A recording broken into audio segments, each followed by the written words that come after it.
आज हम सब 80वां स्वतंत्रता दिवस मना रहे हैं। आज हर दिलों की धड़कन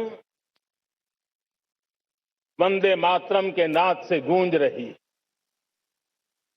आज हर घर तिरंगा है, हर मन तिरंगा है और देश उत्साह और उमंग के साथ नए संकल्पों को लेकर के आज आगे बढ़ रहा है। आप सबको स्वतंत्रता दिवस की बहुत बहुत शुभकामनाएं।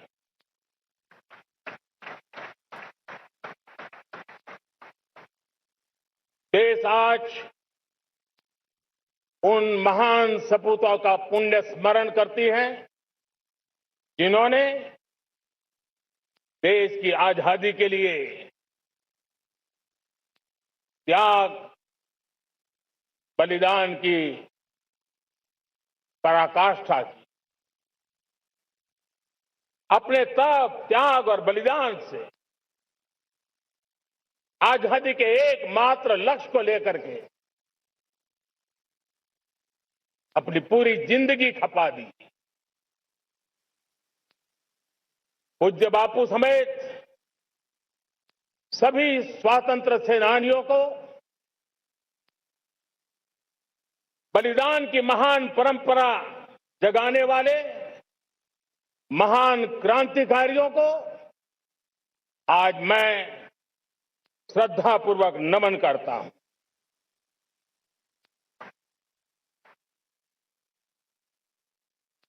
आज जो इस समारोह में उपस्थित है उन सब के लिए आज एक ऐतिहासिक पल भी है।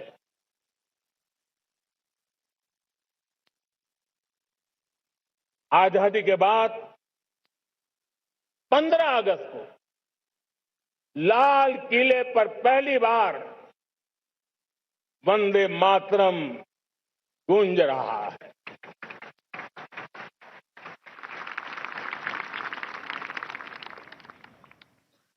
आज जब हम देश के लोग वंदे मातरम के 150 वर्ष मना रहे हैं तो इससे बड़ा उत्तम अवसर क्या हो सकता है। मेरे प्यारे देशवासियों, पिछले दिनों देश के कुछ हिस्सों में बाढ़ का प्रकोप रहा, भूस्खलन का प्रकोप रहा, अनेक परिवार प्रभावित हुए। उनके दुख दर्द को हम भली भांति अनुभव करते हैं। पीड़ित परिवारों को मैं विश्वास दिलाता हूं कि हम और पूरा देश उनके साथ खड़े हैं। मेरे प्यारे देशवासियों, कोई भी राष्ट्र तब महान बनता है, तब अपनी सिद्धियों को प्राप्त करता है जब अपने सपनों, अपने संकल्पों और अपने सामर्थ्य के दम पर आगे बढ़ता है। मेरे देशवासियों, अब छोटे सपनों से चलने वाला नहीं है। हमें बड़े सपने, क्योंकि बड़े सपने हमारी सोच को भी विस्तार देते हैं, हमारी सोच की क्षितिज को विस्तृत करते हैं। हमारे संकल्प दृढ़ होने चाहिए। जब संकल्प दृढ़ होता है तो कठिनाइयों से आपदाओं के बीच से रास्ते निकालने का सामर्थ्य अपने आप उभर करके आता है। और मेरे प्यारे देशवासियों, हमारे संकल्प भी ऊंचे होने चाहिए, क्योंकि जब सपने ऊंचे होते हैं, संकल्प ऊंचे होते हैं, तो हमारे सामर्थ्य की ऊंचाई भी बढ़ती है, हमारे प्रयासों की ऊंचाई भी बढ़ती है, और तब जाकर के हम सपनों को साकार कर सकते हैं। मेरे प्यारे देशवासियों, आज भारत ने भी एक बहुत बड़ा सपना देखा है, दृढ़ संकल्प के साथ देखा है। नई ऊंचाइयों को छूने के लिए देखा है, और वो सपना है जब आजादी के 100 साल होंगे, 2047 में हम विकसित भारत बना के रहेंगे। 140 करोड़ देशवासियों के पुरुषार्थ से इस लक्ष्य को हमें हासिल करना है। और जब दुनिया की सबसे बड़ी आबादी वाला देश विकसित होने का संकल्प लेता है, तो ये दुनिया की नजरों में भी हमारे साहस का परिचायक बन जाता है। दुनिया हमारी तरफ देखने का नजरिया बदलने के लिए मजबूर हो जाती है।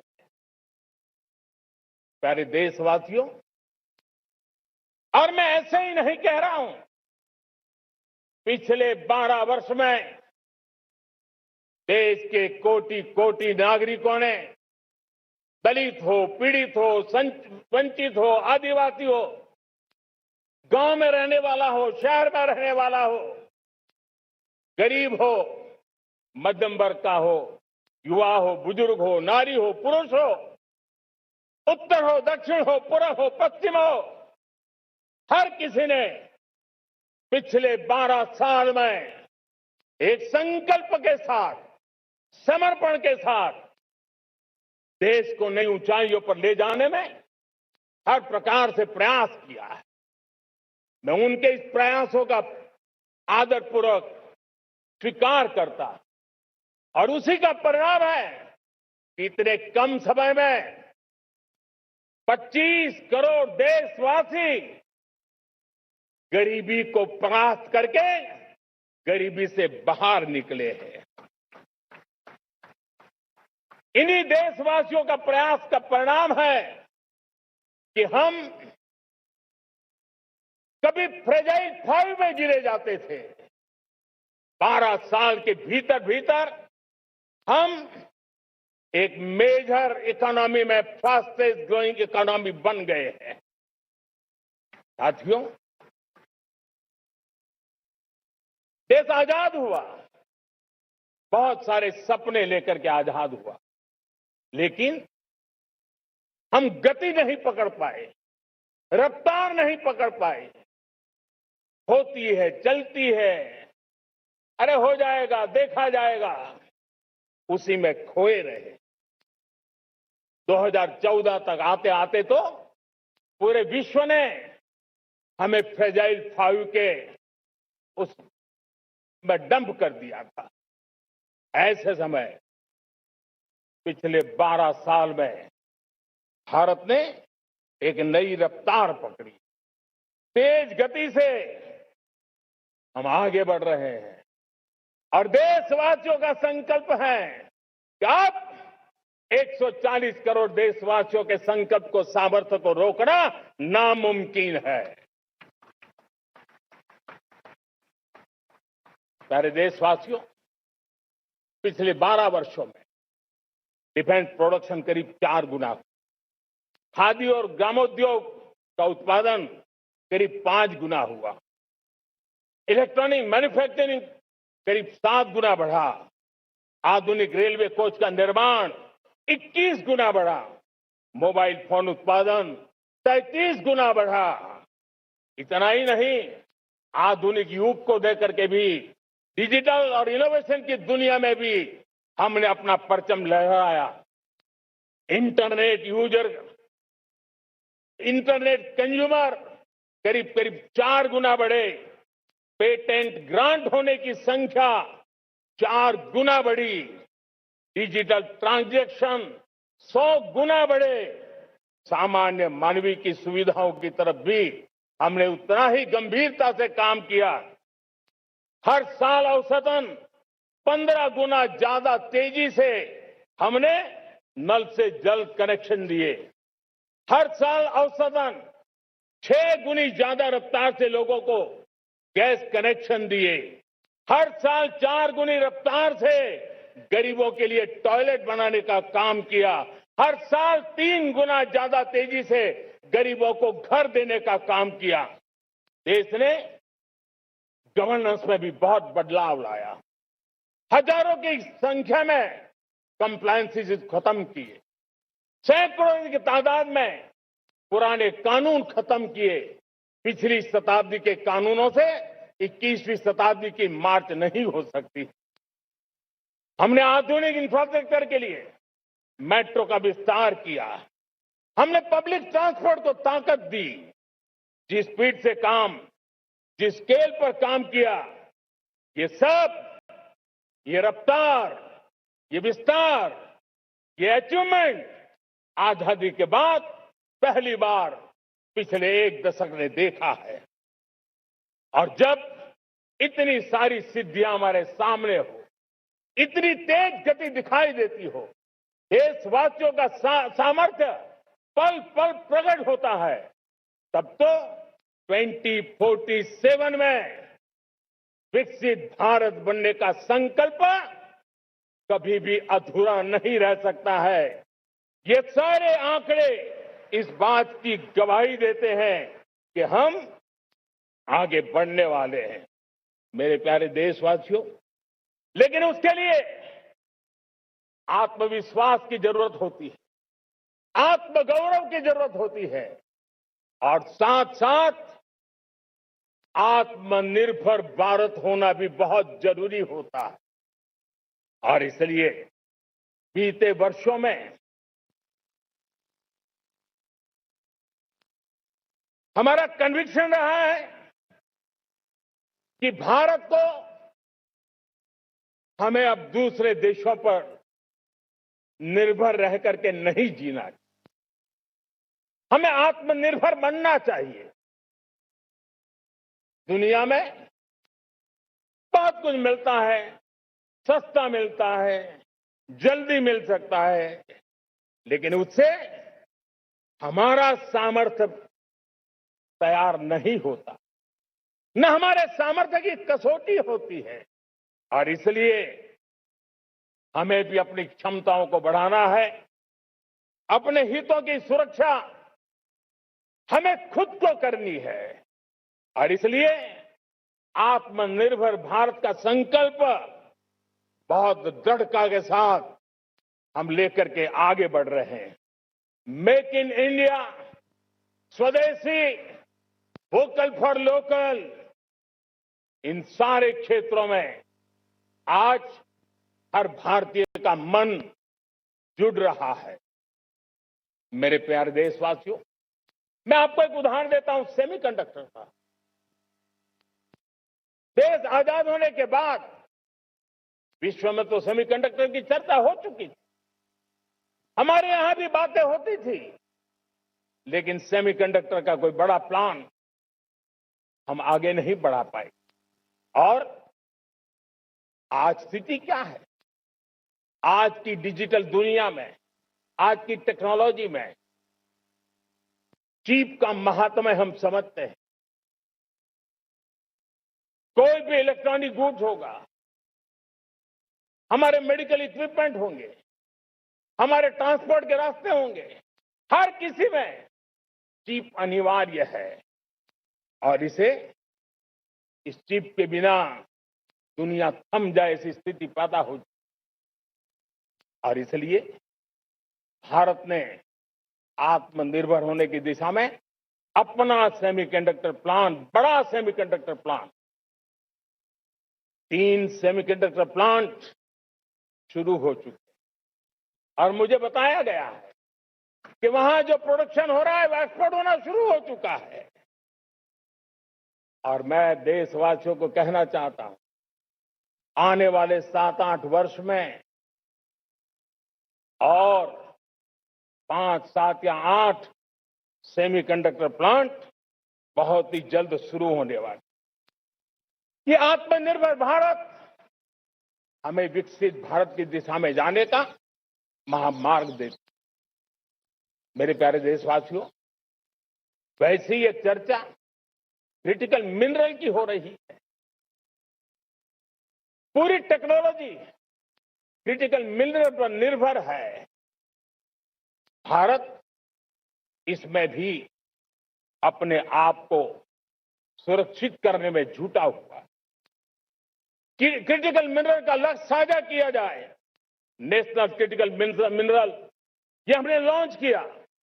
बजट में क्रिटिकल मिनरल कॉरिडोर की हमने घोषणा की है।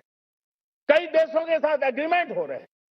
विश्व के कई देश अब इस क्रिटिकल मिनरल के विषय में भारत के पर भरोसा करने लगे हैं।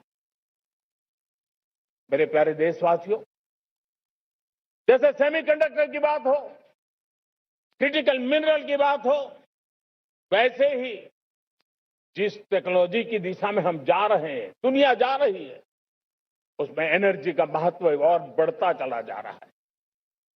अब एनर्जी के बिना भी नई दुनिया को चलाना मुश्किल है और इसलिए हमें चिप हो, एआई हो, डेटा सेंटर हो, हमें बहुत बड़ी मात्रा में बिजली की जरूरत होगी। एनर्जी सिक्योरिटी ये हमारे समय की मांग है और इसलिए हमने पहले से ही उस दिशा में एक के बाद एक मजबूत कदम उठाए हैं। एनर्जी सिक्योरिटी का एक बड़ा माध्यम है परमाणु ऊर्जा, न्यूक्लियर एनर्जी। हमने पार्लियामेंट में शांति एक्ट पास कर करके एक नए लक्ष्य तरफ जाने का रास्ता तय कर लिया है। 2047 तक हम 100 गीगावाट न्यूक्लियर पावर का लक्ष्य लेकर के चल रहे हैं। इसी एक दशक में हम 5 नए न्यूक्लियर रिएक्टर शुरू करने का लक्ष्य लेकर के चल रहे हैं। इस वर्ष भारत ने फास्ट ब्रीडर न्यूक्लियर टेक्नोलॉजी में महारत हासिल करके एक अहम पड़ाव पार किया है और उसके कारण परमाणु ईंधन में आत्मनिर्भर बनने की दिशा में हमें एक बहुत बड़ा सफलता का कदम हमने रखा है। मेरे प्यारे देशवासियों, कई बार संसाधनों की कमी के कारण देश रुकता नहीं है, लेकिन रुकने का कारण सोच की सीमाएं होती हैं। जब सोच बंध जाती है, सीमाओं में सड़ने लग जाती है, तब हम अपने सामर्थ्य को भी पहचान नहीं पाते हैं। देश को आज कच्चे तेल पर निर्भर रहना पड़ रहा है और हमारी गलत सोच के कारण है। आप जान के हैरान हो जाएंगे, हमने समुद्री तट पे 99% हमारा समुद्री तट का पूरा हिस्सा ऐसी सोच के कारण नो गो एरिया घोषित करके रखा था। हमने ही समंदर के अंदर जाकर के एक्सप्लोरेशन न करने का निर्णय कर लिया था। ये सोच का दारिद्र्य था। हमने फैसला किया ये नहीं चल सकता। हमने उस 99% को, जो कभी नो गो एरिया हुआ करते थे, हमने उसको गो एहेड एरिया के रूप में खुला कर दिया है। और अब हम समुद्र के भीतर भी एक्सप्लोरेशन करने की और नए नए भंडार खोजने की दिशा में हम प्रवृत्त हैं, हम प्रयास कर रहे हैं।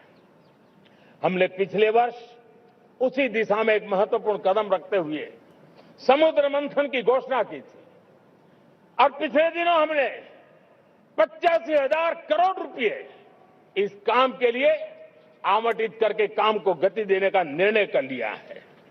मेरे प्यारे देशवासियों, एनर्जी सिक्योरिटी, इसका मैंने कहा कि हमें ऑल्टरनेट स्रोतों की तरफ भी पूरी शक्ति लगाना बहुत जरूरी है और इसलिए ऊर्जा का सही इस्तेमाल बढ़ाते हुए भारत इसी दिशा में आज तेजी से काम कर रहा है। 2014 से पहले, मतलब आज से 12 साल पहले, हमारे देश में सिर्फ 70 शहरों में पाइप से गैस की व्यवस्था थी, पाइप से गैस डिस्ट्रीब्यूशन होता था। 12 साल में इन 70 शहरों को हमने 700 शहरों तक पहुंचा दिया है। ये होती है रफ्तार, ये होता है विस्तार। 2014 के पहले मुश्किल से 20-22 लाख घरों में पाइप से गैस पहुंचता था। आज 1.25 करोड़ घरों में पाइप से गैस पहुंचाने का काम हो रहा है।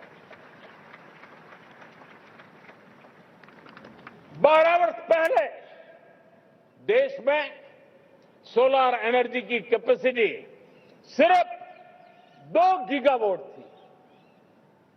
2 गीगावाट, आज 160 गीगावाट हमने प्राप्त किया है लक्ष्य। मेरे प्यारे देशवासियों, मैं एक और जानकारी देता हूं। हमने इसका लाभ देश के मध्यम वर्ग को, सामान्य परिवार को मिले, इस तरफ भी उतना ही ध्यान केंद्रित किया। हमने पीएम सूर्यघर मुफ्त बिजली योजना चालू की और आज मुझे संतोष है कि इतने कम समय में 50 लाख घरों का सोलर एनर्जी का काम हम आंकड़ा पार कर चुके हैं। तेजी से चल रहा है और इसके कारण हजारों घरों का बिजली बिल 0 हो गया है। हजारों घर अपनी बिजली का उपयोग करने से अतिरिक्त बिजली आज बेच करके कमाई कर रहे हैं। हर परिवार को हम इस काम के लिए 80,000 रुपया सरकार की तरफ से एक एक परिवार को मदद दी जा रही है, तब जाकर के हम इस काम को पूरा कर रहे हैं। मेरे प्यारे देशवासियों, आपको जानकर के हैरानी होगी, ये जो हमारी रेलवे है उसका इलेक्ट्रिफिकेशन का काम हमारे देश में 1925 में शुरू हुआ था। 1925 में इलेक्ट्रिफिकेशन का काम शुरू हुआ, लेकिन 90 साल में 1925 से लेकर के 90 साल में सिर्फ 30% रेल का इलेक्ट्रिफिकेशन हुआ था। यानी 90 साल में 30%। हमारी रफ्तार देखिए, लक्ष्य को पाने के लिए हमारी दौड़ देख लीजिए। हमने एक दशक के अंदर 100% काम पूरा कर दिया। 90 साल में 30%, 10 साल में 70%, ये होता है काम। और इसके कारण डीजल जो हमें बाहर से लाना पड़ता है उसकी बचत हुई, बिजली से हमारी ट्रेनें चली, पर्यावरण को फायदा होने लगा। मेरे प्यारे देशवासियों, हम यहां से नहीं रुके हैं, हम दुनिया के अंदर पीछे रहना नहीं चाहते। पिछले दिनों आपने खबर सुनी होगी, भारत ने ईंधन का नया क्षेत्र को भी छू लिया है। देश ने पहली हाइड्रोजन से चलने वाली ट्रेन शुरू कर दी है और मुझे खुशी है ये सबसे लंबी ट्रेन है और सबसे ताकतवर ट्रेन है और दुनिया में हाइड्रोजन ट्रेन के क्षेत्र में भी भारत ने अपना झंडा गाड़ दिया है। प्यारे देशवासियों, पिछले 10-12 साल हम लगातार 2047 के लक्ष्य को पाने के लिए दौड़ रहे हैं, एक के बाद एक सोपान सिद्ध कर रहे हैं। हमने सोचा भी नहीं था कि हमें इसमें भी कुछ मुसीबतों का झेलना पड़ेगा। पिछले 10-12 वर्ष में कितने संकटों का सामना करना पड़ा। कोरोना जैसी वैश्विक महामारी ने पूरी दुनिया को चिंता में डाल दिया था, सारी व्यवस्थाएं चरमरा गई थी। कोरोना से बाहर निकले, युद्ध की विभीषा की खबर आने लगी, कहीं यूक्रेन तो कहीं पश्चिम एशिया, हर जगह पर तनाव का माहौल। और पता नहीं भविष्यवेत्ताओं ने तो न जाने क्या क्या घोषणाएं कर दी थी। देश को डराना, देश को भयभीत रखना, देश को चिंतित रखना, इसी में कुछ लोगों को आनंद आता है। वैक्सीन नहीं मिलेगी, कोविड में लोग बचेंगे नहीं, कुछ भी नहीं होने वाला। वेस्ट एशिया का क्राइसिस आया, पेट्रोल पंप पे पेट्रोल नहीं मिलेगा, गैस नहीं मिलेगा, डीजल नहीं मिलेगा, फर्टिलाइजर नहीं मिलेगा।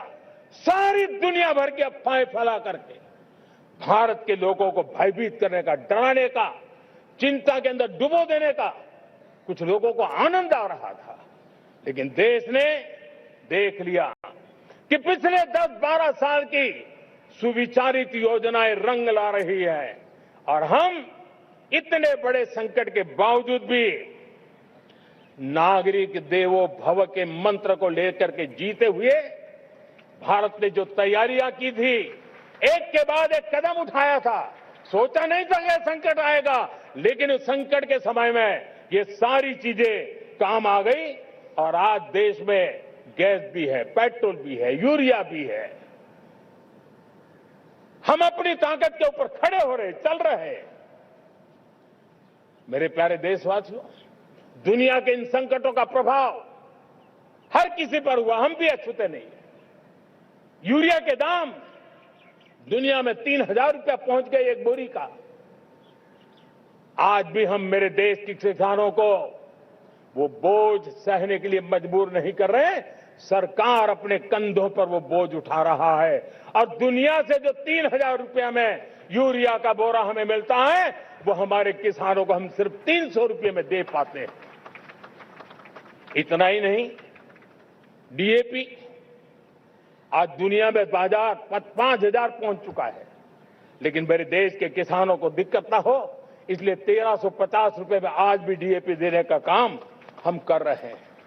मेरे प्यारे देशवासियों, एक समय था जब मैं आत्मनिर्भरता की बात कर रहा था तो कुछ लोग एयर कंडीशन चैम्बर में बैठ करके सोचने वाले लोग हमें बता रहे थे ग्लोबलाइजेशन का क्या होगा। लेकिन दुनिया देख रही है कि पिछले एक दशक में ऐसा लग रहा है कि दुनिया ने ग्लोबलाइजेशन बोलना ही बंद कर दिया है। जहां से ग्लोबलाइजेशन की आवाज आती थी वो बंद सुनाई नहीं देती है। दुनिया का हर देश अपनी अपनी संभालों के मिजाज की तरफ गया है। लेकिन दुर्भाग्य से इस संकट के कालखंड में कुछ लोगों ने अपना रुतबा दिखाने के लिए संसाधनों को वेपनाइज करने का खेल खेला है। दुनिया अपने पास जो कुछ भी है उसको वेपनाइज करने में लगी है। संसाधनों का वेपनाइज, रिसोर्स का वेपनाइज, पेट्रोल, डीजल, फर्टिलाइजर्स, दवाइयां, टेक्नोलॉजी की चिप्स, इतना ही नहीं भूभाग को भी वेपनाइज किया जा रहा है। और ऐसे समय अगर हम आत्मनिर्भरता मंत्र को लेकर 10 साल सही दिशा में न चले होते तो हम कल्पना कर सकते हैं कि ऐसी चुनौतियों का मजबूती से मुकाबला कैसे करते हैं। और हमारी तैयारियां निरंतर बढ़ती जा रही है। मेरे प्यारे देशवासियों, दूसरी तरफ आज भारत का प्रोफाइल पूरी तरफ बढ़ रहा है। आज भारत दुनिया के लिए एक स्वीकृत और सम्मानीय देश के रूप में बन रहा है। भारत के पास स्थिर पॉलिटिकल मैंडेट है, स्थिर सरकार है, भारत का वाइब्रेंट लोकतंत्र है, भारत का मजबूत न्याय तंत्र है और हम सबको दिशा देने वाला भारत का संविधान है। और अब दुनिया हमारे इन सामर्थ्य को पहचानने लगी है और इसलिए 2014 के बाद दुनिया करीब करीब 40 देशों के साथ हमारा एफटीए एग्रीमेंट हो रहा है। अब देखिए कितना बड़ा अवसर आया है। लेकिन ये जो ट्रेड एग्रीमेंट्स हुए हैं, ये एक बहुत बड़ा अवसर है और इसलिए खास करके मैं मेरे एमएसएमईज को कहना चाहूंगा कि हमें इस मौके को छोड़ना नहीं है। दुनिया में हमें पहुंचना है। भारत के उत्पाद की हर चीज विश्व के बाजार में पहुंचे और चाहे हमारा टेक्सटाइल हो, हमारी मशीनरी हो, हमने दवाइयां हो, हमने मौका छोड़ना नहीं है। लेकिन वैश्विक जो पैरामीटर्स हैं, उस पैरामीटर को हमें पार करना होगा। हमें दुनिया से जो मिलता है उसे अच्छा देना पड़ेगा, दुनिया में जो मिलता है उसे सस्ता देना पड़ेगा। और पंजाब के लुधियाना से लेकर के तमिलनाडु के तिरुपुर तक हमारा टेक्सटाइल सेक्टर दुनिया में पहुंच सकता है। इतना ही नहीं, केरलम से लेकर के गुजरात और तमिलनाडु से लेकर के बंगाल, ये हमारा समुद्री तट, हमारे मछुआरे भाई बहन आज इस एफटीए के कारण हमारे श्रिप यानी झींगा, उसके एक्सपोर्ट की बहुत संभावना बनी है। हमारे सी फूड की दुनिया में पहुंच बनने की संभावना पड़ी हुई है। और इसलिए मैं चाहूंगा कि हम इस परिस्थिति का फायदा उठाते हुए, हम आगे चलते हुए, हम इन कामों को पार करने के लिए प्रयास करें। मेरे प्यारे देशवासियों, मैंने जो भूमिका आपके सामने रखी है, उसके पीछे 2047 का लक्ष्य इन मजबूत नींव पर खड़ा है। 2047 विकसित भारत का लक्ष्य हमने पिछले 10-12 साल में देशवासियों ने जो सामर्थ्य दिखाया है, उस सामर्थ्य का हिस्सा है। और इसलिए मेरे प्यारे भाइयों बहनों, सदी का 1/4 हिस्सा बीत चुका है और अगला 1/4 हमारे लिए अत्यंत महत्वपूर्ण है। अब हम रुक नहीं सकते हैं, हमारी गति नहीं रुक सकती है, हमारी दिशा तय हो चुकी है, हमें प्राप्त करके रहना है। और इसके लिए हमें अपना वर्क कल्चर बदलना होगा। हमारे वर्क कल्चर को बदलते हुए हमें हमारी सोच को भी बदलना होगा, हमें हमारे काम की गति को भी बदलना होगा। जो काम पिछले 5-7 दशक में नहीं हुए हैं, वो काम हमें आने वाले 5-7 साल में करने हैं। और मेरा भरोसा है मेरे देश की युवा शक्ति पर, मेरे देश के नौजवानों पर, मेरे देश की माताओं को बहनों पर, मेरे देश के किसानों पर, मेरे देश के मजदूरों पर कि हम इस सपने को साकार कर सकते हैं। और इसलिए हमें रिफॉर्म की गति को भी आगे बढ़ाना है। और जब मैं रिफॉर्म की बात कर रहा हूं, रिफॉर्म नहीं हमारे लिए कोई कंपल्सन है, नहीं रिफॉर्म ये हमारे के लिए कोई बजबड़ है। हमारे लिए रिफॉर्म ये कन्विक्शन है। आउट ऑफ कन्विक्शन हम रिफॉर्म एक्सप्रेस पर चल पड़े हैं और हम आने वाले दिनों में भी नेक्स्ट लेवल रिफॉर्म की ओर बढ़ने वाले हैं। और इसलिए सरकार, समाज, उद्योग, उत्पादक, किसान, हर किसी ने अपनी ट्रेडिशनल व्यवस्थाओं में रिफॉर्म करना पड़ेगा, सोच में रिफॉर्म करना होगा, अपने लक्ष्यों को रिफॉर्म करना होगा। और इसलिए मेरे प्यारे देशवासियों, हमें एक निश्चित दिशा में को लेकर के चलना होगा। मैं आज उस युग को भी याद करना चाहूंगा जब देश भारत का सामर्थ्य सप्त सिंधु के रूप में हम जानते थे, हम समझते थे, हम सुनते थे।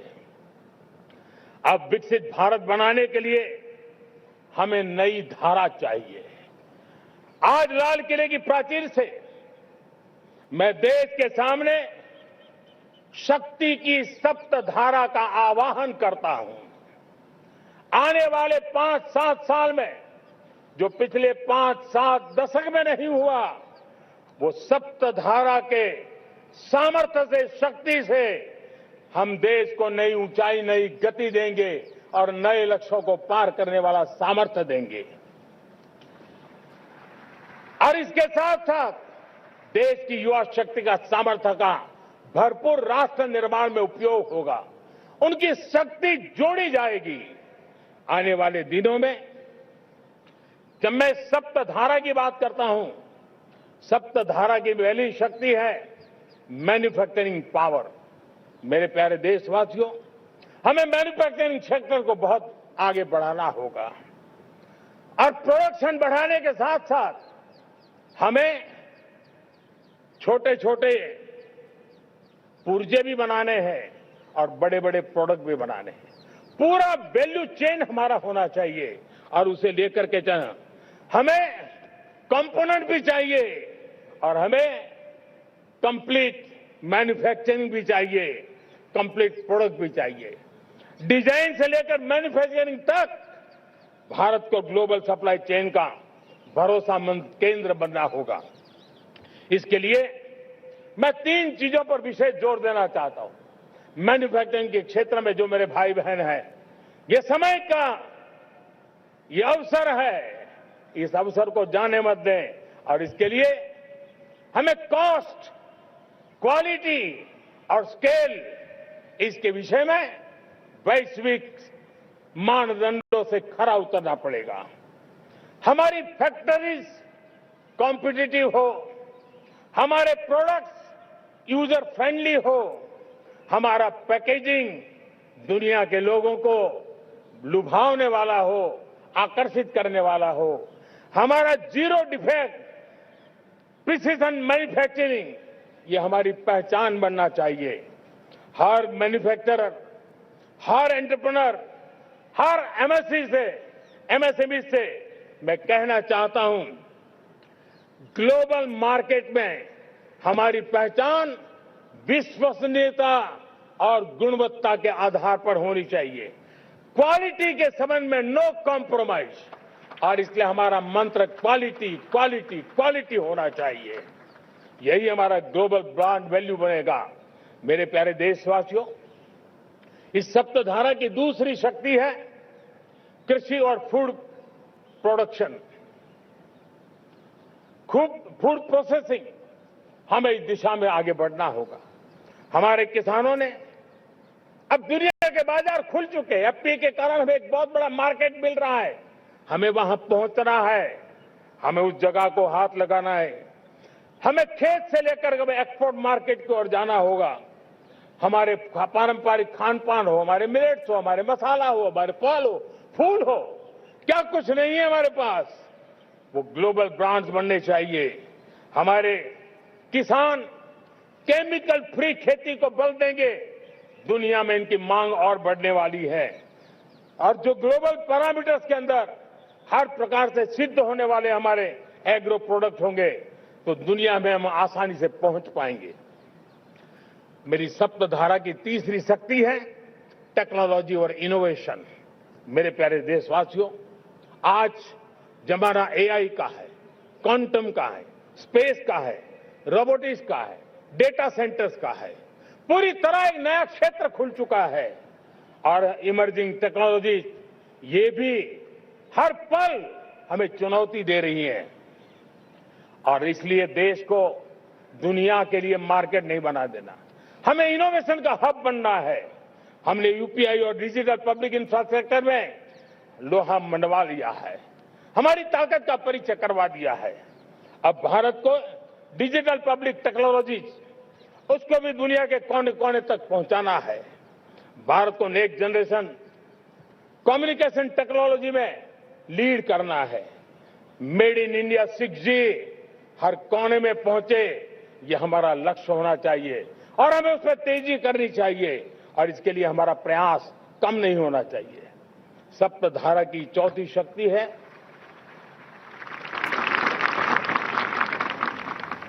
गति शक्ति। ये गति शक्ति देश के अंदर सीमलेस फास्ट कनेक्टिविटी पर हमें बल देना होगा। शहरों को हाई स्पीड रेल से हमें जोड़ना होगा। मॉडर्न हाईवे चाहिए, इनलैंड वाटरवेज चाहिए, एयरपोर्ट चाहिए, मल्टी मॉडल लॉजिस्टिक की व्यवस्था चाहिए। हमें पोर्ट्स को सिर्फ सामान उतारना चढ़ाने की जगह नहीं, दुनिया के शिप्स आकर के लंगर हो जाए इतना नहीं, हमें हमारे पोर्ट्स को पोर्ट लेड डेवलपमेंट ग्रोथ की दिशा में हमें आगे बढ़ना होगा। हमारी पांचवी शक्ति है सप्तधारा की, वो है रक्षा शक्ति। और ये रक्षा शक्ति का महत्व हर प्रकार से है। मेरे प्यारे देशवासियों, डिफेंस में आत्मनिर्भर होना अब भारत ने अनुभव कर लिया, दुनिया ने अनुभव कर लिया है। इसके बिना कोई चारा नहीं है। विश्व जब अपनी अपनी ही सोच रहा है, तब भारत विश्व के लिए बाजार बनकर के नहीं रह सकता है। हमें डिफेंस के क्षेत्र में आत्मनिर्भर होना होगा। Next generation defence technology develop करके हमें ग्लोबल सप्लायर बनने की दिशा में हमें लक्ष्य लेकर के चलना है। हमें ड्रोन, काउंटर ड्रोन सिस्टम को विकसित करना होगा और हाइपरसोनिक डिफेंस टेक्नोलॉजीज उस पर हमें लीडरशिप लेनी होगी। साथियों, साइबर सुरक्षा भी आज हर घर के लिए एक समस्या बन रही है। वो भी एक रक्षा का क्षेत्र है जिसमें हमारे युवाओं की जो सामर्थ्य है, उस सामर्थ्य का उपयोग हम देश के और दुनिया के लिए कर सकते हैं। हमारी सप्तधारा की छठी शक्ति है ग्रीन इकोनॉमी, ब्लू इकोनॉमी, जो ग्रीन जॉब को भी जन्म देती है। हमें green hydrogen, renewable energy, energy storage, green mobility, green manufacturing in global scale हमें पा करके रहना है। हमें दुनिया जब ग्लोबल वार्मिंग की चर्चा करती रहती है, हम रास्ते खोजते रहते हैं, हम समस्याओं का समाधान दे रहे हैं और भारत एक ग्रीन मूवमेंट का बहुत बड़ा सामर्थ्य लेकर के चलिए। भारत के पास ब्लू इकोनॉमी के लिए भी बहुत बड़ा अवसर है। बहुत बड़ा लंबा हमारा कोस्ट लाइन है। ब्लू इकोनॉमी के लिए बहुत बड़े अवसर है। फिशरीज है, कोस्टल टूरिज्म है, ओशन टेक्नोलॉजी है। ऐसे कितने ही क्षेत्र हैं जिसमें हम आगे बढ़ सकते हैं। मेरे प्यारे देशवासियों, भारत सप्तधारा की जब बात करके लेकर चला है, तब हमारी सातवीं धारा है और दुनिया के लिए इसका अपना भी एक महत्व है और वो है भारत का सॉफ्ट पावर। भारत के सॉफ्ट पावर की ताकत है। आज योग ने पूरी दुनिया को भारत के साथ जोड़ के रखा हुआ है। योग दुनिया के लिए एक ऊर्जा बनता जा रहा है, भारत के लिए विश्वास का बड़ा कारण बनता जा रहा है।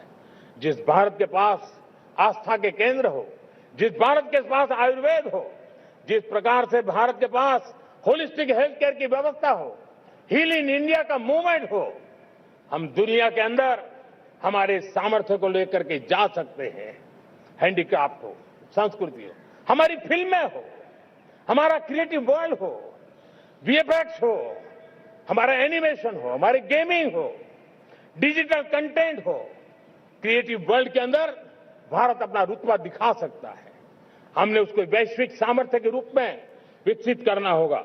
आज भारत ने वेव समिट को एक बहुत बड़ी ताकत दी है। दुनिया धीरे धीरे भारत का ये जो world audio visual and entertainment summit है, उसकी राह देखता रहता है और वो भारत के सॉफ्ट पावर को, भारत के क्रिएटिव दुनिया को परिचित करेगा।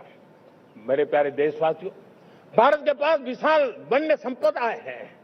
हमारे पास 100 से ज्यादा नेशनल पार्क है, क्षमता बहुत है, लेकिन विदेशी टूरिस्टों को आकर्षित करने में हम कम पड़े हैं।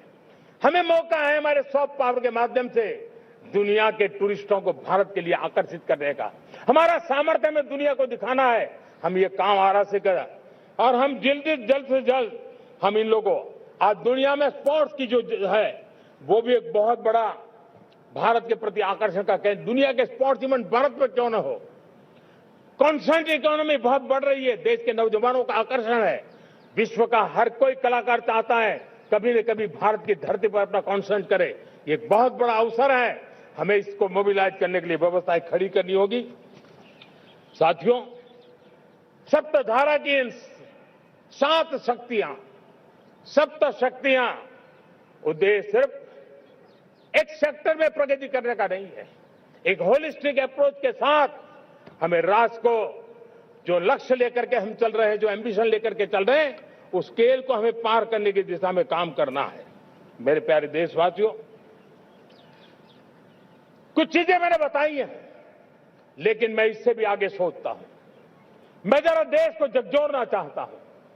मैं देश की शक्ति को भी झकझोरना चाहता हूं। देश यानी सिर्फ सरकार नहीं होती है, देश यानी हर नागरिक जुड़ता है। क्या हम सोच नहीं सकते कि फॉर्च्यून 500 की चर्चा तो बहुत सुनते हैं, आने वाले एक दशक में इन फॉर्च्यून 500 में 50 कंपनियां भारत की क्यों न हो, ये लक्ष्य हमारा क्यों न होना चाहिए। आज बैंकिंग सेक्टर फल फूल रहा है। दुनिया की टॉप बैंक के अंदर भारत की बैंक का झंडा भी क्यों न फहरता हो। भारत की बैंक भी टॉप बैंक 5 बैंक में भारत की भी एक बैंक होनी चाहिए। भारत की फार्मा की दिशा में हमने बहुत काम किया है, लेकिन समय की मांग है कि दुनिया की 5 बड़ी फार्मा कंपनियों में भारत की भी 1-2 फार्मा कंपनियों का नाम गूंजना चाहिए। भारत उसमें अपना स्थान बनाना चाहिए। लॉ फर्म्स होते हैं, रेटिंग एजेंसी होती है। क्या समय की मांग नहीं है कि ग्लोबल लीडरशिप अब हमारे हाथ में होनी चाहिए। टैलेंट है, सामर्थ्य है, हमारा लंबा इतिहास भी है, भाषाओं पर हमारा प्रभुत्व है। हमें विश्व में पहुंचना चाहिए। हमारी कोई कंसल्टिंग फर्म, अकाउंटिंग फर्म दुनिया के टॉप फर्म्स के अंदर क्यों नहीं होनी चाहिए। भारत की टेक्नोलॉजी कंपनियां दुनिया के अंदर सिरमौर हो, ये हमारा लक्ष्य होना चाहिए। हमारे ऐसे ब्रांड हो जिससे दुनिया आकर्षित होती हो। हमारे ब्रांड हमारे देश की पहचान हो और विश्व के लिए एक डेस्टिनेशन बन जाए। उस दिशा में हमें काम करना है और इसके लिए मैं राज्य सरकारों को कहना चाहता हूं, मैं स्थानिक स्वराज की संस्थाओं को कहना चाहता हूं, भारत सरकार का भी यह दायित्व है कि हमें हमारे रिफॉर्म की गति बढ़ानी होगी। हमें 2047 के लक्ष्य के अनुरूप हमारी व्यवस्थाओं को विकसित करना होगा। हमें बीते हुए काल के नीति नियमों से नहीं चल सकते। हमें आने वाले सपनों के हिसाब से नीति नियमों को गढ़ना होगा और इसको अगर हम करेंगे तो मुझे पूरा विश्वास है और मैं देशवासियों को भरोसा देता हूं, इसी रास्ते मेहनत में कोई कमी न करते हुए हम विकसित भारत का सपना पार करके रहेंगे। हमें सबको मिलकर के चलना है। केंद्र सरकार हो, राज्य सरकार हो, इंडस्ट्री हो, हम सब ने मिलकर के आगे बढ़ना है। हमें रिफॉर्म्स करते रहना है, रिफॉर्म्स को आगे बढ़ाते रहना है। और मैंने पहले भी कहा था, हम रिफॉर्म कंपल्सन से नहीं, कन्विक्शन से कर रहे हैं, लक्ष्य को प्राप्त करने के लिए कर रहे हैं। मेरे प्यारे देशवासियों, जब मैं विकसित भारत की बात कर रहा हूं, देश को तेज गति से आगे बढ़ाने की बात कर रहा हूं, उसका सबसे बड़ा लाभार्थी कौन है? इन सारे प्रयासों का सबसे बड़ा साधक कौन है? अगर साधक है तो मेरे देश का युवा है, मेरे देश की युवा शक्ति है। विकसित भारत की यात्रा में युवाओं की बहुत बड़ी भूमिका है। इतना ही नहीं, विकसित भारत का सबसे बड़ा लाभार्थी भी मेरे देश का युवा है और इसलिए हमें विकसित भारत के लक्ष्य को युवाओं के साथ जोड़ करके आगे बढ़ाना है। युवाओं हमारी सर्वोच्च प्राथमिकता के साथ हमें आगे बढ़ना है। साथियों, पिछले 10-12 साल में उस दिशा में बहुत कुछ हुआ है। स्टार्टअप इंडिया अभियान, आज पूरे देश में 2.5 लाख से ज्यादा रजिस्टर्ड स्टार्टअप बन गए। देश के नौजवान खुद तो काम कर रहे हैं, अनेकों को रोजगार दे रहे हैं। 1 लाख करोड़ रुपया इनोवेशन फंड भारत सरकार ने घोषित किया है। मैं देश को, नौजवानों को कहना चाहता हूं, आप अपने सपने को लेकर के आइए, संसाधनों की कमी नहीं रहने देंगे। 1 लाख करोड़ रुपया आपके दिल दिमाग को सामर्थ्य देने का एक व्यवस्था हमने कर दी है। रिसर्च के नए अवसर मिले, डिजिटल इंडिया के नए सस्ते डेटा, ये युवाओं को सशक्त किया। दुनिया में सस्ता डेटा कहीं है तो भारत की धरती पर है, और देश के नौजवानों को नई ताकत दी है। स्किल इंडिया हमने नेशनल प्रोग्राम बनाया है। स्पेस सेक्टर को हमने ओपन कर दिया। नेशनल ड्रोन पॉलिसी हमने बनाई है। खेलो इंडिया पॉलिसी बनाई है। 35 वर्षों तक एजुकेशन पॉलिसी नहीं थी, नई एजुकेशन पॉलिसी लेकर के आए हैं, और इसका फायदा मिडिल क्लास के परिवारों को हुआ है।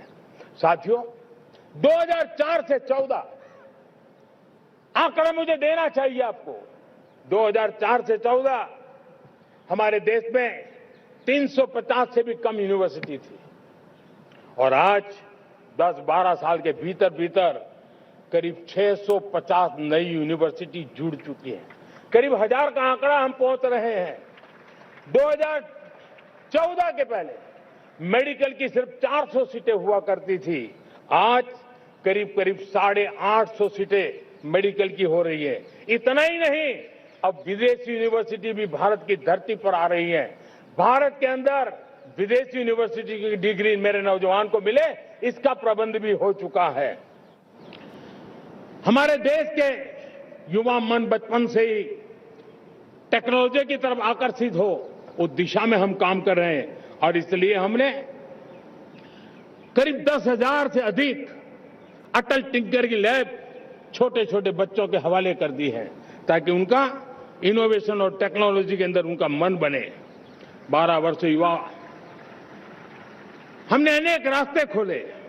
हम स्टार्टअप ओपन कर दिया। आपने देखा होगा, भारत के प्राइवेट स्टार्टअप 28 साल की एवरेज उम्र के बच्चों ने, नौजवानों ने दुनिया में पहले ही ट्रायल में अपना सैटेलाइट लॉन्च कर दिया और रॉकेट लॉन्च कर दिया। उन्होंने बहुत बड़ा काम कर दिया साथियों।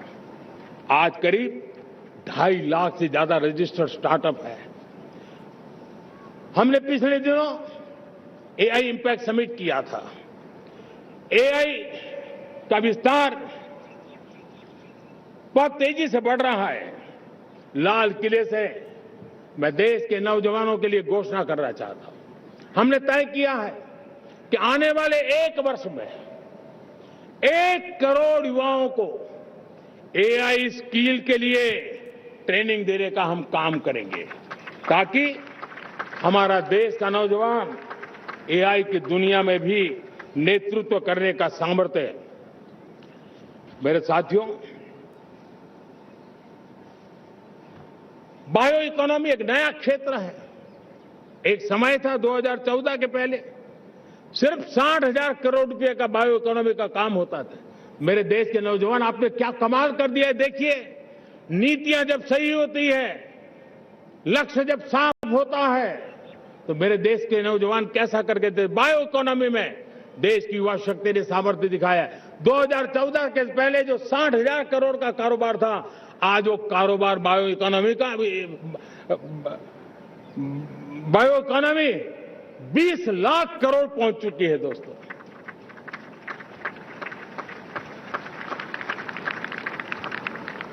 दो 2009-10 का कालखंड था, सिर्फ 25 लाख इलेक्ट्रिक व्हीकल हमारे देश में बिके थे।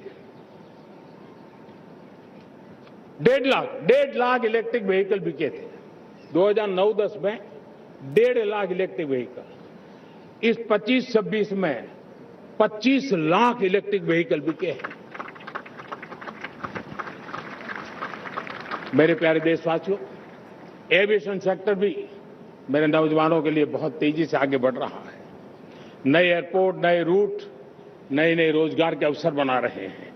मेंटेनेंस, ओवरहॉलिंग, इसके भी कारण देश में बहुत बड़ी मात्रा में स्किल मैन पावर को काम मिल रहा है। मेड इन इंडिया हवाई जहाज बनाने की दिशा में हमने सफलता पाई है। Made in India defence transport aircraft C295 already अपनी उड़ान भर चुका है, सफल उड़ान भर चुका है। ये देश के नौजवानों के लिए, मेरे साथियों, ड्रोन ने भी बहुत बड़ा काम किया है।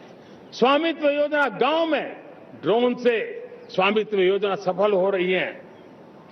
करीब 3.25 करोड़ परिवारों को स्वामित्व योजना का लाभ मिला है और इसके कारण 140 लाख करोड़ रुपए जैसी संपत्ति अनलॉक हुई है, जिसके कारण बैंक से लोन मिल सकता है, लोग अपना कारोबार कर सकते हैं। मेरे प्यारे देशवासियों, हमारे मध्यम वर्गीय परिवारों के सामने एक बहुत बड़ा बोझ बन चुका है कोचिंग क्लासेस की स्पर्धा। हर माँ बाप को लग रहा है कि कोचिंग क्लास में बच्चे को नहीं भेजा तो हम प्रतिष्ठित परिवार नहीं है। इन गरीब और मिडिल क्लास परिवारों की हम चिंता करते हुए हजारों करोड़ रुपए का उनका खर्च है वो भी बचे, बेटे भी अपने आसपास रह सके, उनकी देखभाल हो सके, परिवार पर आर्थिक बोझ न आए। और इसलिए हमने युवाओं के लिए विभिन्न परीक्षाओं की फ्री ऑनलाइन कोचिंग हमने करने का निर्णय किया है। डिजिटल पब्लिक इंफ्रास्ट्रक्चर है, हमारे पास उत्तम टैलेंट है, टीचर्स हैं, उन संसाधनों को जोड़ करके हम देश के नौजवानों को फ्री कोचिंग देने का एक पूरा नेटवर्क हम खड़ा करने वाले हैं। मेरे प्यारे देशवासियों, मैं हमेशा कहता आया हूं, जो खेले वो खिले। जब मैं खेले वो खिले की बात कर रहा हूं, तब मेरे प्यारे देशवासियों, आज भारत खेल की दुनिया में अपनी जगह बना रहा है। अब खेल के पोडियम में भारत का राष्ट्रगीत सुनाई देता है, भारत का राष्ट्रगान सुनाई देता है, भारत का तिरंगा झंडा लहराता दिखाई नजर आ रहा है। टॉप्स योजना ने बहुत बड़ी सफलता पाई है। खेलो India games, university games, winter games, beach games, sports infrastructure, sports के लिए कोचिंग, स्पोर्ट्स मेडिसिन, स्पोर्ट्स के लिए न्यूट्रिशन, इन सारे विषयों में भारत अब महारत करने की दिशा में आगे बढ़ रहा है। नौजवानों के लिए पूरा नया क्षेत्र, खिलाड़ी न बन सके तो उसकी सपोर्ट सिस्टम में भी बहुत बड़ा क्षेत्र खुल रहा है। स्पोर्ट्स की दुनिया में भारत का प्रदर्शन बेहतर होता रहा है और हम 2036 में ओलंपिक के मजबूत दावेदार बनकर के आगे बढ़ रहे हैं और 2030 में कॉमनवेल्थ गेम्स को भारत होस्ट करने वाला है। और मेरे साथियों, दुनिया में जो ओलंपिक की खेल होते हैं, करीब 40 प्रकार के गेम होते हैं और करीब 350 साढ़े 350 स्पर्धाएं होती हैं ओलंपिक में। और आपको जानकर के दुख होगा मेरे देशवासियों, मेरे नौजवानों, मैं आपको चुनौती देता हूं, मैं आह्वान करता हूं, मैं आपकी मदद चाहता हूं। 350 जितने स्पर्धाओं में भारत 2/3 खेलों में कहीं होता ही नहीं, हमारी मौजूदगी नहीं होती, हम क्वालिफाई नहीं होते हैं। हमने तय किया है कि 2036 में जो ओलंपिक होगा, हम चाहते हैं कि वो भारत में हो, लेकिन 2036 में जिन विधाओं में आज भारत खेलता नहीं है, जिन विधाओं में भारत क्वालिफाई नहीं करता है, जिन स्पर्धाओं में भारत ने छोड़ के रखा है, 3/4 हिस्सा हमारे इंतजार कर रहा है। भारत उस पर बल देगा और इसके लिए हम टैलेंट हंट का एक अभियान भी चलाना चाहते हैं। हमें अगर 2036 के लिए खिलाड़ी चाहिए तो आज जो 5 साल, 10 साल, 15 साल की उम्र के नौजवान हैं, बेटे हैं, उनके तरफ ध्यान देना होगा, उन बेटियों पर ध्यान देना होगा। और इसलिए 5 से 15 उम्र के बच्चों में खेल प्रतिभा ढूंढने के लिए गांव-गांव, शहर-शहर, स्कूल-स्कूल एक टैलेंट हंट का अभियान चलाया जाएगा। बच्चों की प्रतिभा को देखा जाएगा और फिर उनको स्पेशल ट्रेनिंग दे करके देश के लिए खेलने वाले अच्छे खिलाड़ी बनाए जाएंगे। मेरे प्यारे युवा, देश के सामने, देश के नौजवानों के सामने नशा एक बहुत बड़ा संकट बनता जा रहा है। नशा मुक्त भारत ये हम सबका सामूहिक दायित्व होना चाहिए। हमारे उज्जवल भविष्य के लिए हमारी युवा पीढ़ी मजबूत हो, हमारा युवा सामर्थ्य हमारे देश के लिए काम आए, इसलिए नशा मुक्त भारत। पिछले दिनों माय भारत के वॉलंटियर्स ने, देश के एनजीओ ने, देश के सामाजिक सांस्कृतिक संगठनों ने, देश के आध्यात्मिक पुरुषों ने मिलकर के नशा मुक्त भारत का 100 सप्ताह का एक कार्यक्रम तय किया है। 100 सप्ताह तक एक अभियान चलने वाला है।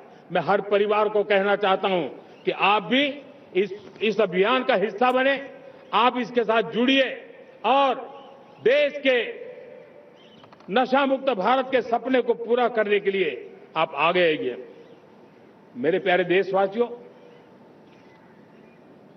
21वीं सदी में दशकों पुरानी जो चुनौतियां हैं, उन चुनौतियों को खत्म करना बहुत अनिवार्य है।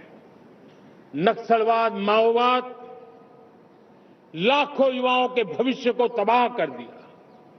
अनेक माताओं के दूधमल नौजवानों को छीन लिया, बर्बाद कर दिया। हर मां बाप के सपनों को चूर चूर कर दिया। इस नक्सलवाद ने 4 दशक तक हिंदुस्तान के बहुत बड़े हिस्से को, बहुत बड़ी आबादी को दबोच करके रखा था, बंदूक के नोक पर दबोच करके रखा था, संविधान की धज्जियां उड़ा दी थी और देश के सामान्य नागरिकों की रक्षा में 3,500 से ज्यादा हमारी पुलिस के, सुरक्षा बल के जवान शहीद हो गए। युद्ध के अंदर जितने सैनिक मरते हैं, उससे ज्यादा हमारे पुलिस जवानों को जान की बाजी लगानी पड़ी ताकि देश के सामान्य मानवी को सुरक्षा मिले। ये नक्सलवाद ने धरती को लहूलुहान कर दिया था। 2014 में आपने जब हमें मौका दिया, उसी दिन हमने संकल्प लिया था कि हम देश को नक्सलवाद से मुक्त करेंगे। और आज मुझे खुशी है कि नक्सली माओवादी हिंसा आखिरी सांस भी शायद रहने की अब तो ताकत नहीं रही है। पूरी तरह उसे खत्म करने की दिशा में जहां पर कभी नक्सलवादियों की गोलियां चलती थी, जहां पर कभी धरती रक्त रंजित रहा करती थी, आज उसी नक्सल क्षेत्रों में, उसी इलाकों में नक्सल मुक्त होने के कारण विकास, विश्वास और प्रयास का तिरंगा लहरा रहा है। मेरे प्यारे देशवासियों, लेकिन इस चुनौती को हमने कम नहीं आंकना है। इस चुनौती से हमें और भी सावधान रहने की जरूरत है। वर्षों तक देश की सत्ता में माओवादी सोच के लोग गलियारों में अपनी जगह बना करके बैठे थे। सरकारी कमेटियों में सलाहकार के रूप में भी ये माओवादी सोच ने नीतियों को प्रभावित किया था। मेरे प्यारे देशवासियों, जंगलों में हमें हथियारी नक्सलों का खात्मा बुलाने में, उस संकट से देश को मुक्त कराने में सफलता मिली है। लेकिन हथियारी नक्सल तो गए, लेकिन दिमागी नक्सल, ये दिमागी नक्सल मौके की तलाश में है। हिंसा, अराजकता के वो रास्ते खोज रहे हैं, समाज को गलत राह पर घसीटने के लिए भांति भांति के दांव कर रहे हैं। इन दिमागी नक्सलियों को पहचानना होगा, इन दिमागी नक्सलियों को आइसोलेट करना होगा और राष्ट्र को विकसित राष्ट्र बनाने की मुख्य धारा की ओर देश की युवा पीढ़ी को जोड़ना होगा। मेरे प्यारे देशवासियों, सुरक्षित भारत बनाना हम सबका दायित्व है। चुनौती सीमा के भीतर हो या सरहद से बाहर, भारत हर परिस्थिति के लिए तैयार है। आज युद्ध का नेचर बदल रहा है। अब युद्ध सीमा पर ही होता है, गारंटी नहीं है। आज युद्ध सीमा के अंदर कहीं रिफाइनरी पे जाकर के, कहीं बैंकिंग सेक्टर को जाकर के, कहीं डेटा सेंटर को जाकर के, एक प्रकार से लड़ाई का नया रूप, इंफ्रास्ट्रक्चर तोड़े जा रहे हैं, फैक्ट्रियां तोड़ी जा रही है। हमने मिशन सुदर्शन चक्र की पिछले सालों घोषणा की थी, बहुत तेजी से उस पर काम चल रहा है। आज डिफेंस एक्सपोर्ट हमारा करीब 50 गुना बढ़ा है। करीब 100 देशों में हमारे अस्त्र शस्त्र पहुंच रहे हैं। वैश्विक पटल पर भारत की प्रतिष्ठा धीरे धीरे बढ़ रही है। बदलते हुए समय में अस्त्र शस्त्र की तरफ काम करना है, सैन्य बलों का सामर्थ्य बढ़ाना है, लेकिन साथ साथ नागरिकों को भी तैयार करना होगा। पिछली शताब्दी के युद्धों के अनुरूप जो सिविल डिफेंस की व्यवस्थाएं हमारे देश में विकसित हुई है, वो कालबाह्य हो चुकी है। और इसलिए मैं आज लाल किले से घोषणा कर रहा हूं कि हम आने वाले दिनों में सिविल डिफेंस का एक वाइब्रेंट नेटवर्क खड़ा करेंगे। आधुनिक व्यवस्थाओं से उनको परिचित कराएंगे। आधुनिक संकटों से नागरिकों को रक्षा करने की क्या व्यवस्था हो सकती है, एक बहुत बड़ा वॉलंटरी फोर्स सिविल डिफेंस का आधुनिक चुनौतियों को पार करने वाला हम बनाने वाले हैं। मेरे प्यारे देशवासियों, राष्ट्र के निर्माण में आज हमारी बहनों बेटियों का योगदान हम सब के लिए बहुत बड़ा प्रेरणा का कारण बना हुआ है। फाइटर जेट हो या सिविल एविएशन, हमारी बेटियां सबसे आगे दिखाई दे रही है। खेलकूद का मैदान हो, हमारी बेटियां आगे दिखाई दे रही। स्टेम एजुकेशन में भर्ती होने की प्रक्रिया हो, सबसे ज्यादा हमारी बेटियां आगे दिख रही है। आज सेना में भी एनडीए से जो बच्चियां निकली हैं, वो बड़े रौब के साथ देश की सेना का नेतृत्व करने का सामर्थ्य दिखाने लगी है। मेरी बेटियों की ताकत कैसी है। मैं पिछले दिनों साणंद में एक सेमीकंडक्टर प्लांट में गया। वहां आदिवासी बेटियां, देश के अलग अलग कोने से आई हुई बेटियां काम कर रही थी। वो उस गांव से आई थी जिन्होंने पासपोर्ट क्या होता है पता तक नहीं था।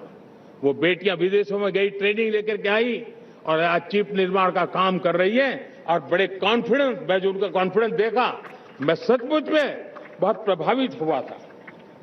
आज 3 करोड़ बहनों को हमने लखपति दीदी बनाने का लक्ष्य तय किया था, उसको पार कर लिया। अब हम 6 करोड़ लखपति दीदी बनाने के लक्ष्य को लेकर के आगे बढ़ रहे हैं। 3 करोड़ नई लखपति दीदी बनना मतलब ग्रामीण अर्थव्यवस्था में बहुत बड़ा बदलाव मातृशक्ति के द्वारा आने वाला है। मेरे प्यारे देशवासियों, आज पंचायतों में, नगर पालिका में, महानगर पालिका में बहुत बड़ी मात्रा में हमारी महिलाएं जनप्रतिनिधि बनकर के देश का मार्गदर्शन कर रही है, समस्याओं का समाधान कर रही है, बहुत ही सक्षम नेतृत्व दे रही है। और इसी को ध्यान में रखते हुए हमने पार्लियामेंट में नारी शक्ति वंदन अधिनियम पारित किया था, लेकिन किसी न किसी कारण से राजनीति के अखाड़े में पिछले 40 साल से ये सपना हमेशा राजनीतिक अखाड़े का शिकार हो गया है। मैं देश के सभी राजनीतिक दलों से आज लाल किले की प्राचीर से तिरंगे झंडे की छाया में खड़े होकर के प्रार्थना करता हूं, आग्रह करता हूं, आइए उन महिलाओं के सामर्थ्य के पुजारी बनिए, उन महिलाओं के सम्मान में आगे आइए और जल्द से जल्द हमारी माताओं बहनों को 33% विधानसभा और लोकसभा में उनको प्रतिनिधित्व मिले। वे भारत की नीति घड़तर के अंदर अपना योगदान दे। समय की मांग है और मैं सभी राजनीतिक दलों से फिर से आग्रह करता हूं, आइए महिला आरक्षण लागू करके महिला सम्मान में आप भी जुड़िए, आप भी यश लीजिए, आप भी क्रेडिट लीजिए, लेकिन मेरी माताओं बहनों को हक दीजिए।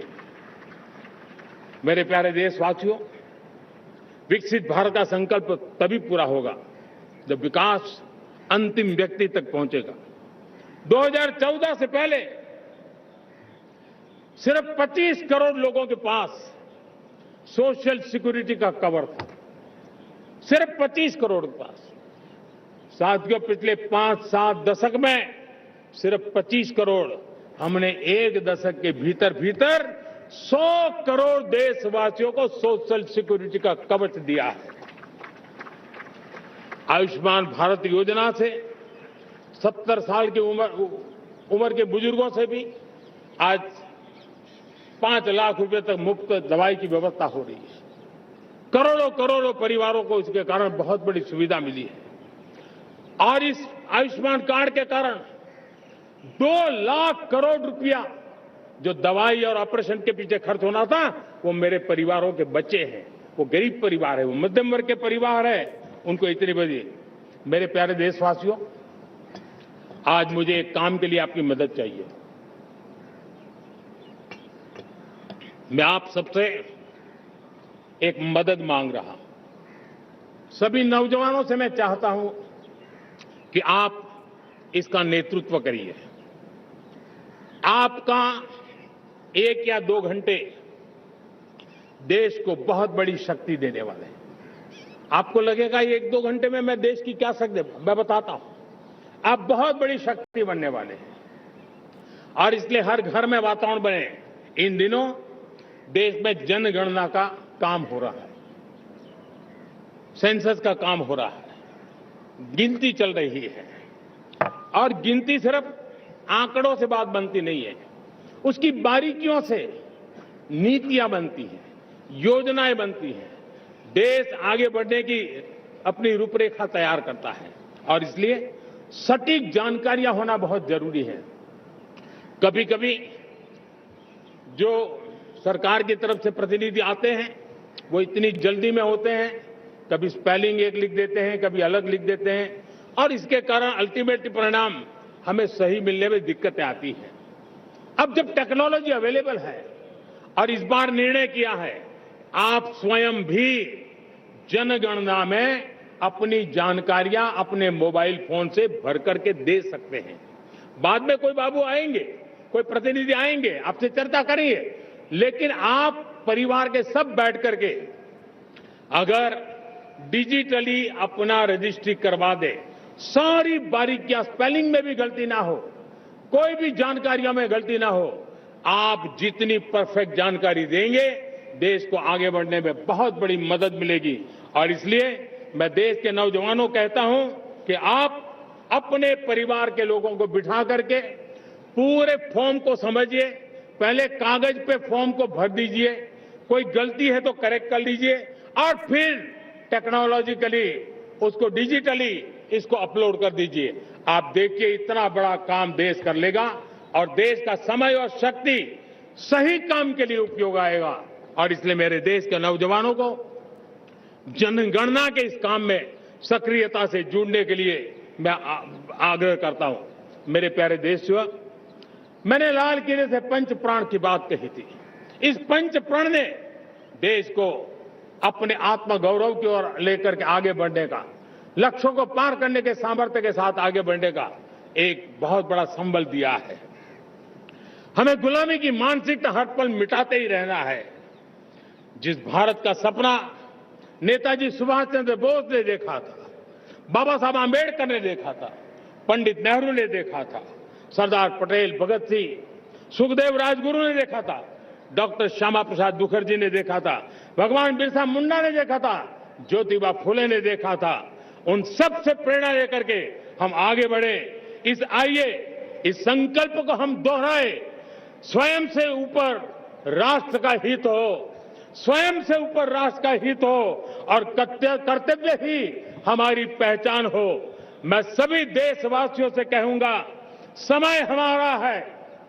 मैं सभी देशवासियों से कहूंगा, समय हमारा है, अवसर हमारा है, संकल्प हमारा है। आइए सपनों को संकल्प बनाए, संकल्प को सामर्थ्य बनाए और सामर्थ्य को सफलता में बदल के रहें।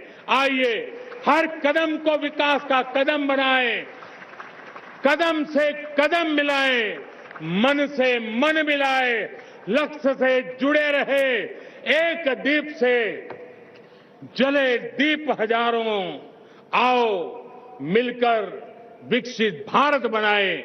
इसी एक भावना के साथ इस मंगल पर्व पर आप सबको अनेक अनेक शुभकामनाएं। मेरे साथ बोलिए, भारत माता की, भारत माता की, भारत माता की, वंदे वंदे वंदे। बहुत बहुत धन्यवाद।